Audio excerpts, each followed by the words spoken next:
નમસ્કાર દર્શક મિત્રો, હું છું ડૉક્ટર પંકજ નાગર. હર હંમેશની જેમ જ્યોતિષ જાગૃતિ અભિયાનના નેજા હેઠળ જ્યોતિષ અવેરનેસને લઈને આવો આજે આપણે મુહૂર્તની વાત કરીએ.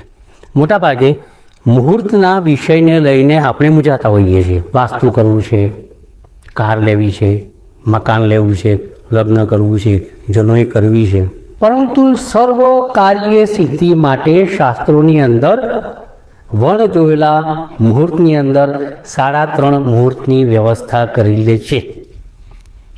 મુહૂર્ત નંબર 1 ગુડી પડવો, મુહૂર્ત નંબર 2 અક્ષય તૃતીયા, મુહૂર્ત નંબર 3 દશેરા અને મુહૂર્ત નંબર 4 નૂતન વર્ષનો અડધો દિવસ. આ 3.5 દિવસની અંદર તમે કોઈને પણ પૂછ્યા વગર કોઈ પણ શુભ કામ કરી શકો છો. ચલો, આ વાત થઈ એક સરળ વાત, જ્યાં કોઈ પણ જ્યોતિષ શાસ્ત્રની કે જ્યોતિષીની મદદની જરૂર નથી. બીજી વાત પર આવીએ. લાઈક સોમવારના દિવસે, બુધવારના દિવસે, ગુરુવારના દિવસે, શુક્રવારના દિવસે આ ગ્રહોના વાર શુભ વાર હોય તેનું સૂર્યોદયથી પ્રથમ ચોઘડિયું હંમેશા શુભ, સારું, લાભદાયી, ફળદાયી હોય છે. એની અંદર તમે સૂર્યોદયથી 1 કલાકની અંદર કામ કરો તો તમારું કાર્ય અવશ્ય સિદ્ધ થાય છે. બીજી ખાસ વાત કે મેં તમને જે વારના નામ આપ્યા, સોમ, બુધ, ગુરુ, શુક્ર, શુભ વાર, શુક્ર, એમાં એની પ્રથમ હોરા, જેમ કે સોમવારના દિવસે પ્રથમ હોરા ચંદ્રની આવે, શુભ ગ્રહ છે.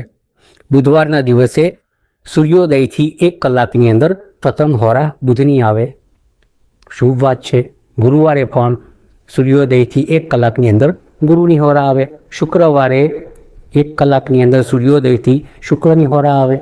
શુક્રની હોરાની અંદર સગાઈ વિવાહના કામ કરો, લગ્નના કામ કરો, પ્રેમની પ્રસ્તાવની વાત કરો. ગુરુવારની પ્રથમ હોરા, પ્રથમ ચોઘડિયાની અંદર અભ્યાસને લગતું કોઈ કામ કરો, નવા અભ્યાસની શરૂઆત કરો. બુધવારે પ્રથમ ચોઘડિયાની અંદર, પ્રથમ હોરાની અંદર સૂર્યોદયથી 1 કલાકની અંદર વાણિજ્ય, વેપાર, વ્યવસાયની વાત કરો. અને સોમવારે પ્રથમ હોરા ચંદ્રની સારા ચોઘડિયાની અંદર તમે કોઈ પણ કામને ઝડપથી ગતિ આપવા માટે કરી શકો છો. નમસ્તે, પુનઃ મળીએ છીએ.